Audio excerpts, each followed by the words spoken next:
Hello, friends. How was your Thanksgiving holiday? Did the topic of abortion come up? If it did and it didn't go so well for you, we might be able to help you on this edition of the Case for Life show. Thank you for joining us. I want to talk to you today about turkey. Let's talk turkey on abortion. Because at the holidays, what tends to happen is you get family members, if your family's anything like mine, where you get people coming to your holiday table that do not share your biblical worldview. And the last thing you want is it to blow up into some kind of heated discussion over a point of disagreement, that really the holiday table is not the place for that.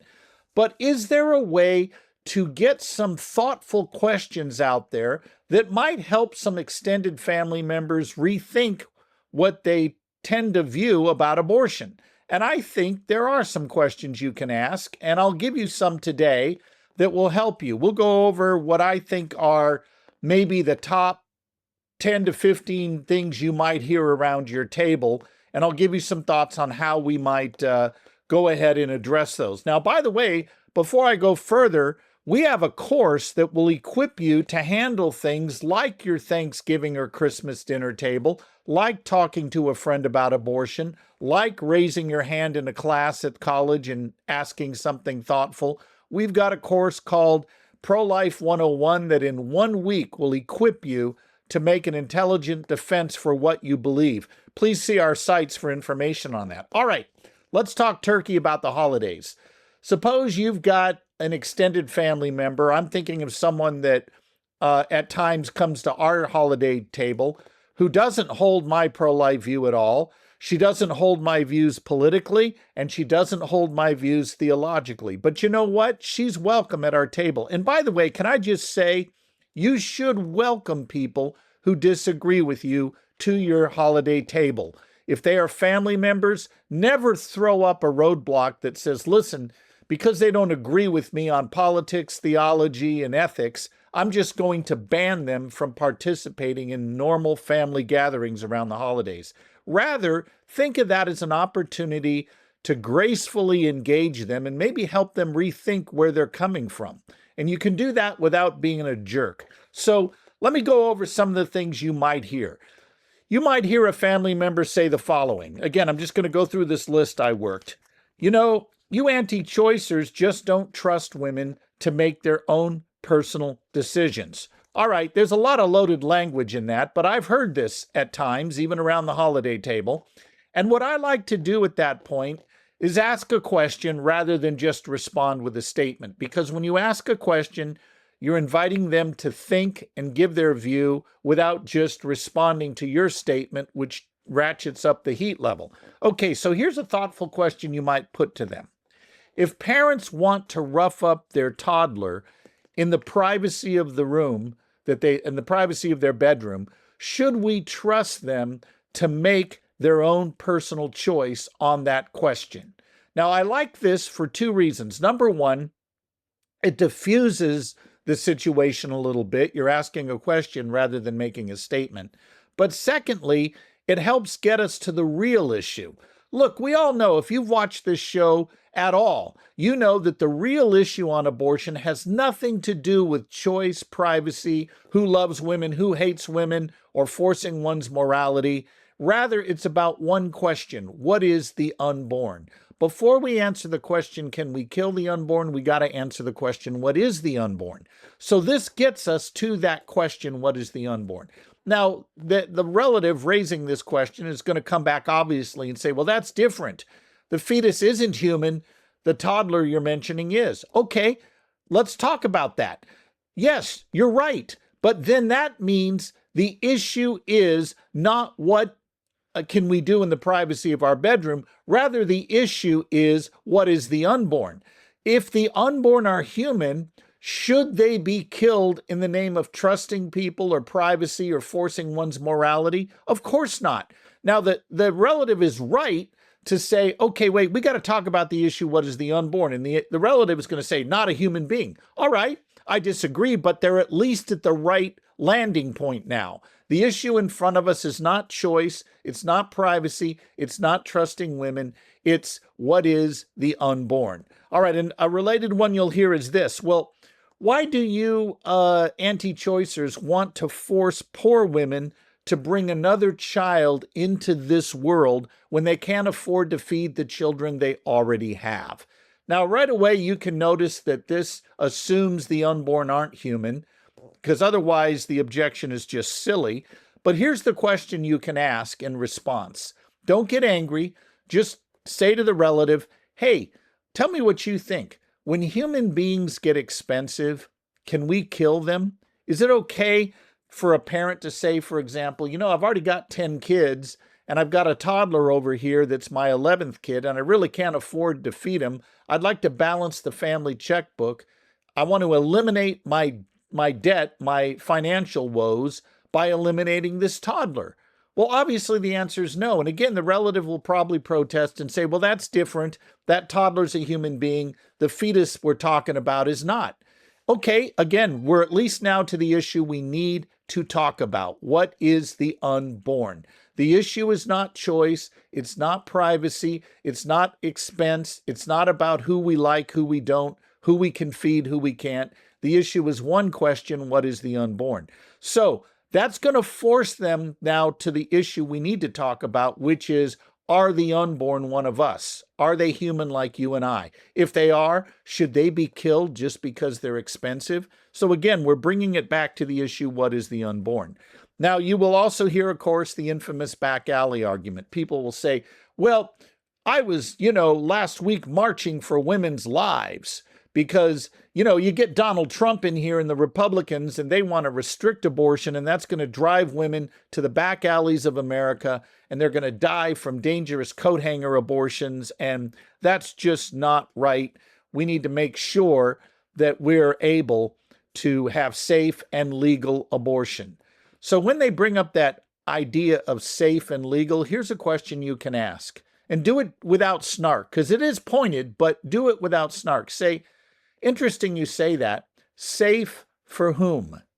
In other words, is abortion safe for the unborn? Obviously not. They're being dismembered or poisoned or however we're going to kill them in the abortion procedure, whether chemically or surgically. It's not safe for them. So by asking the question, safe for whom?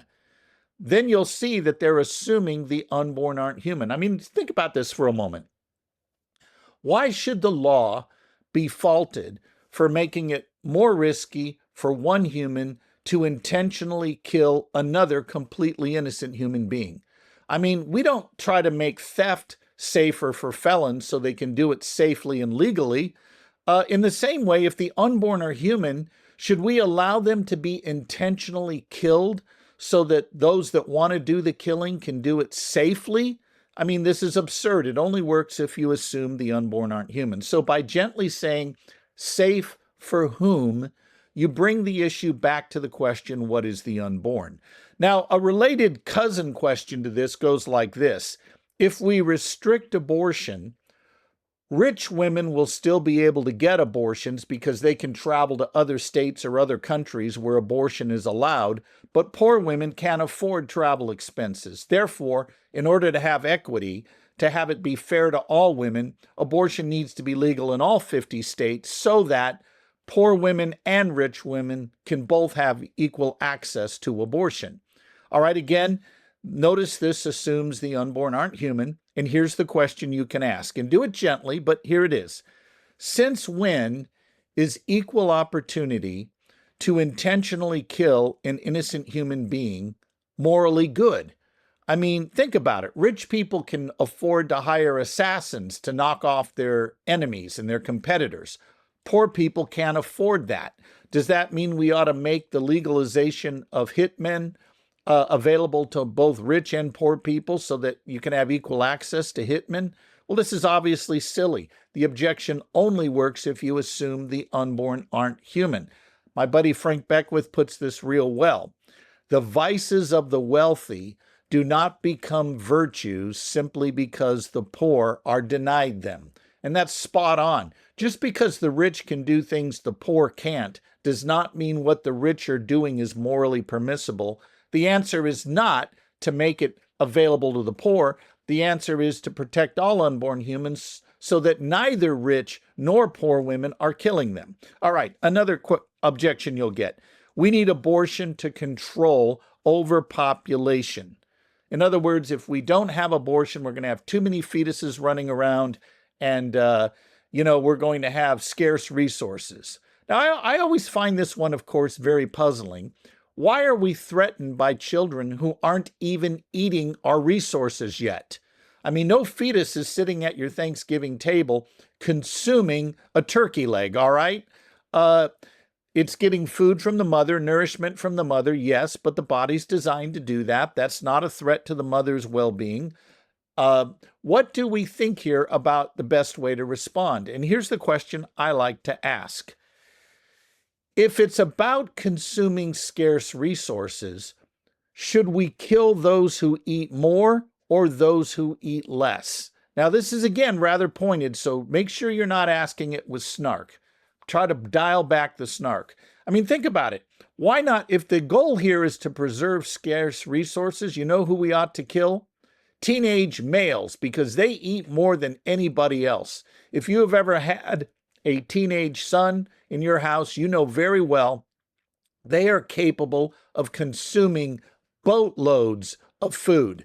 And if we really want to preserve scarce resources, why not kill the teenagers? Well, of course, the relative will say, well, that's different. The teenager is a human being. The fetus is not. Now we're back to the question we need to talk about.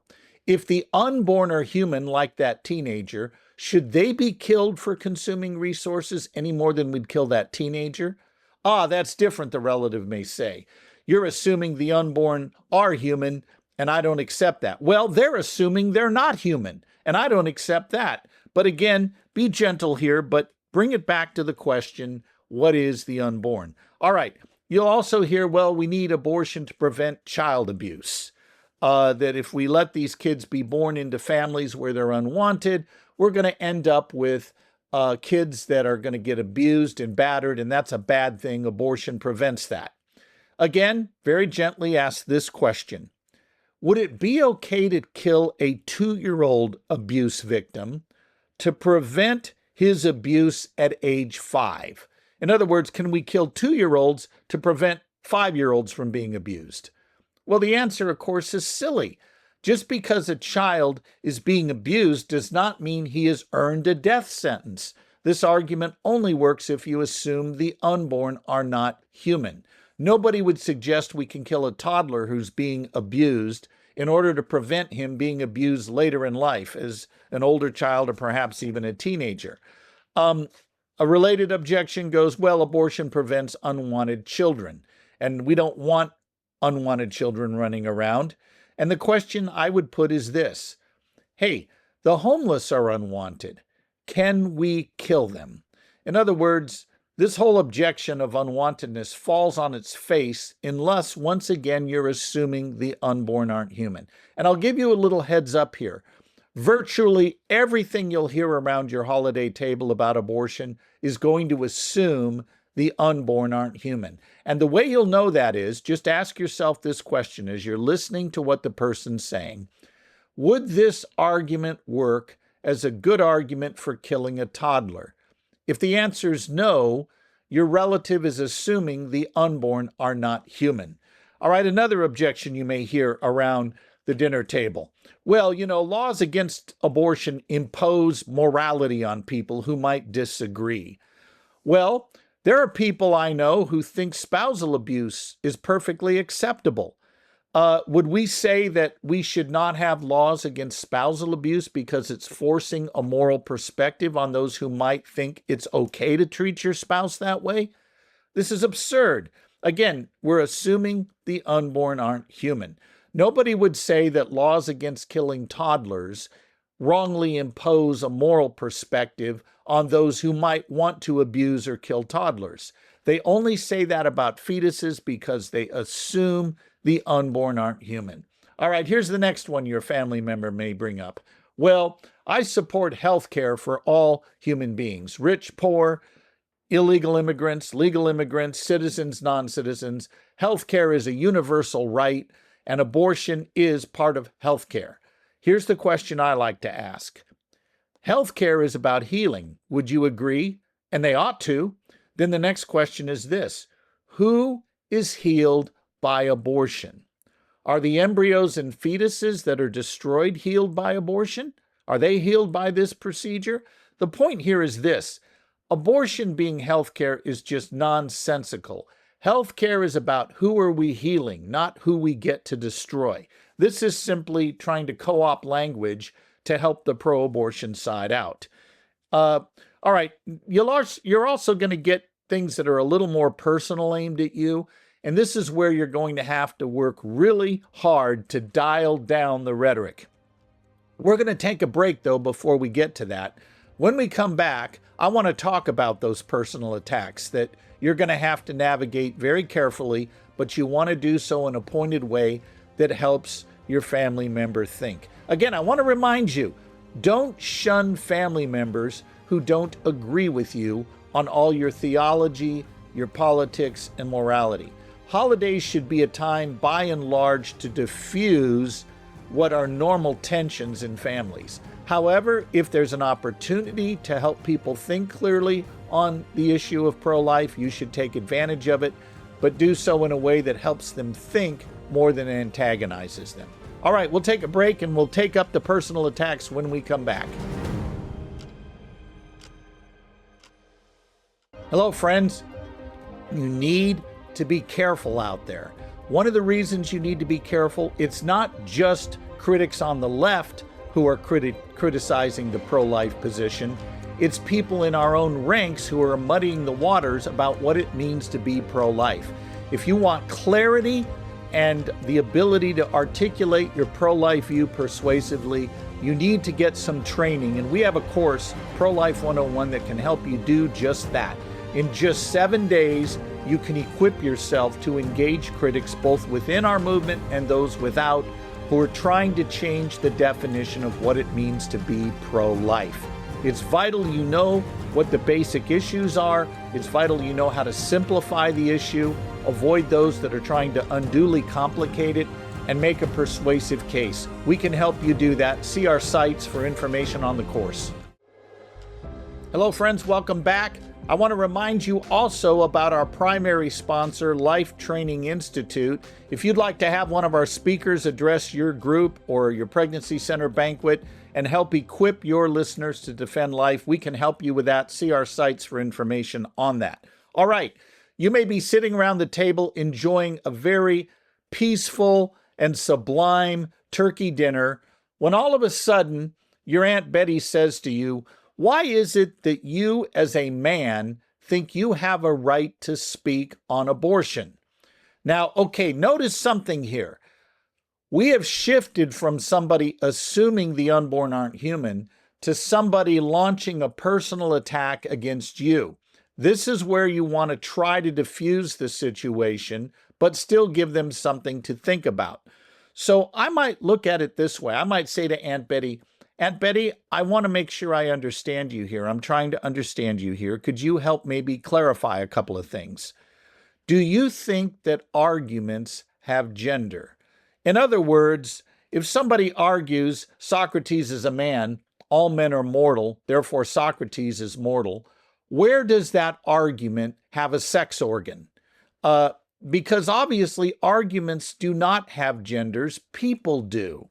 And what Aunt Betty is subtly doing here is shifting the focus away from the soundness or validity of a particular argument, in this case, the pro-life one, and making it about you personally. And this is a huge mistake, as we've told you on this show before. Arguments stand or fall on their merits, not the person making them. I mean, if Aunt Betty were listening to Aunt Sally, her sister, make the same pro-life argument you are, would she be able to dismiss it with, "Oh, you're just a man"? Well, obviously not. So the argument is what matters, not the gender of the person making it. But you could also point out this: if no man should speak on abortion, would Aunt Betty agree that Roe v. Wade was wrongly decided? Because after all, in 1973, it was 9 male justices who decided women have a constitutional right to an abortion.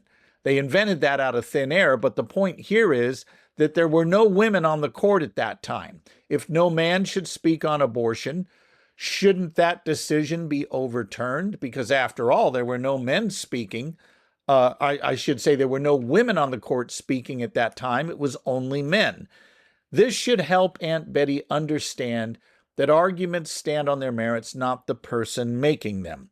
Now, a related one, she might come back and say, well, I just don't understand why you anti-choicers hate women. Again, I want to invite you not to respond with heat and anger, but try to give her something to think about. And maybe say this, you know, Aunt Betty, suppose you're right. There could be some pro-lifers out there who do hate women, and obviously there are. Do you think that an argument can still be a good one, even if a bad person makes that argument? Let that question just sit for a moment. I mean, think about this for a moment. If Joseph Stalin argues that starving peasants to death is wrong, but he goes on to starve peasants to death with his policies, as he did in the Soviet Union when he was their dictator, could his argument that it's wrong to starve peasants to death still be a good one, even if he's a bad dude? In other words, what you're basically saying to Aunt Betty, though you probably won't say this out loud, but the quiet part you're thinking is this. Hey, maybe I do, maybe I don't hate women. How does that have any bearing at all on the actual case I'm making that it's wrong to intentionally kill innocent human beings? Abortion does that. Therefore, it's wrong. That argument stands or falls apart from my motives. And you get the same thing when people say, well, you know, if you really want to get down to it, the only reason the Southern Baptists and other conservative evangelical denominations became anti-abortion is because they were committed to racial segregationists. And the racial segregationists basically told them, we'll carry your water politically for you as long as you support us getting elected to government. And the claim is that in the early 1980s, the only motivation for pro-life had to do with an alignment with segregationists. Now, this is utterly false. You can trace Christian history all the way back to the Didache, to the early Jewish and Christian literature at the time of the first century, and you will see that even the first century Christians opposed abortion. And we're not going to go through that exercise now, but the point is you can trace that all the way through the Church Fathers, through the Reformation, through our current day theological spokespeople who have knowledge on these things, and the voice is uniformly the same. Abortion wrongly takes the life of a fellow image bearer, okay? We'll go through that exercise perhaps another time, but not today. Here's the point. Suppose pro-lifers were motivated by segregationists. You know, maybe we are, maybe we're not segregationists. We're not, but just play along. How would that refute our argument that it's wrong to intentionally kill an innocent human being? And the answer, of course, is it would not. Now, again, Christians are not segregationists. That's not why they aligned with the Republican Party in the early 1980s. Evangelicals, in large measure, aligned with the GOP for one reason. They believed, correctly so, that the GOP would limit some of the evil of abortion, while the Democrats would promote it wholesale. All right? You could say, all right, I'm not sure that's worked out the way they wanted. Maybe so, maybe not. I think it's worked out better. But their motivation was not segregation. But again, I think with the relative that brings this up, you don't even need to go there. Just say, look, suppose it's true that pro-lifers are segregationists in their motivation for promoting a pro-life legislative agenda. Suppose that were true. Could they still be right about the humanity of the unborn, even if they're segregationists? And let that question just be there. What you're always trying to do is get back to the question, what is the unborn? All of these personal attacks, all of these things they say about you, that they try to make you look like a bad person, even if they're true, they don't refute the pro-lifers' argument. So just bring it back. The way you talk turkey to a family member is not let them distract you with these personal attacks. All right, now let's say you've got another relative at your table we'll call him Uncle Phil. Uncle Phil is more academically oriented. He's smart enough to recognize the things the other family members are saying are really dumb arguments in favor of abortion. And make no mistake, everything we've looked at so far, these are some of the dumbest arguments you'll hear on abortion. And anybody that's had a logic class, a critical thinking class, or has studied a little bit of philosophy will recognize the fallacious way that these arguments present themselves. Okay, but Uncle Phil's different. He actually is a graduate, we'll say, of UCLA, and he's studied philosophy, and he's going to be a little more sophisticated. He's going to come along and say, I think really here, what we ought to be looking at is this question. Are the unborn conscious? Are they self-consciously aware of their existence over time? Do they value their existence over time? And if not, why should we believe that they have a right to life? So what I would do there is expose the hidden and undefended premise in Uncle Phil's comment.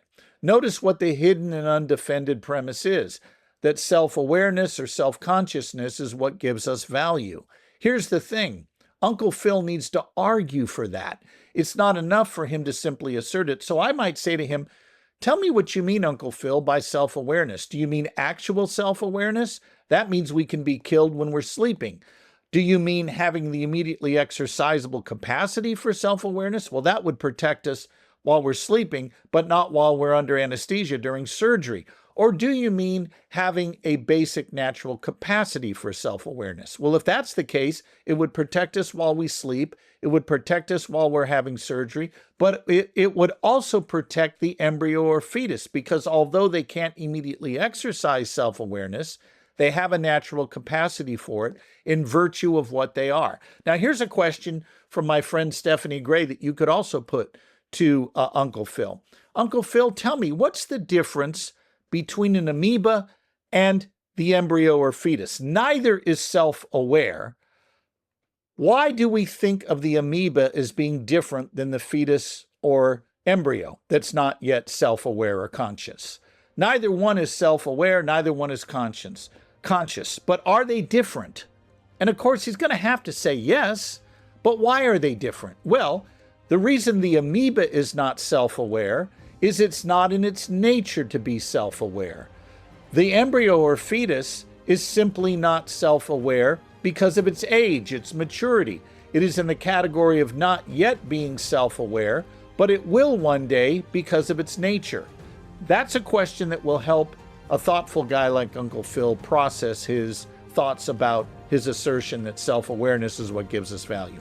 All right, folks, I do hope you will talk turkey about abortion over the holidays. Do it graciously, love on your family members, but give them something to think about.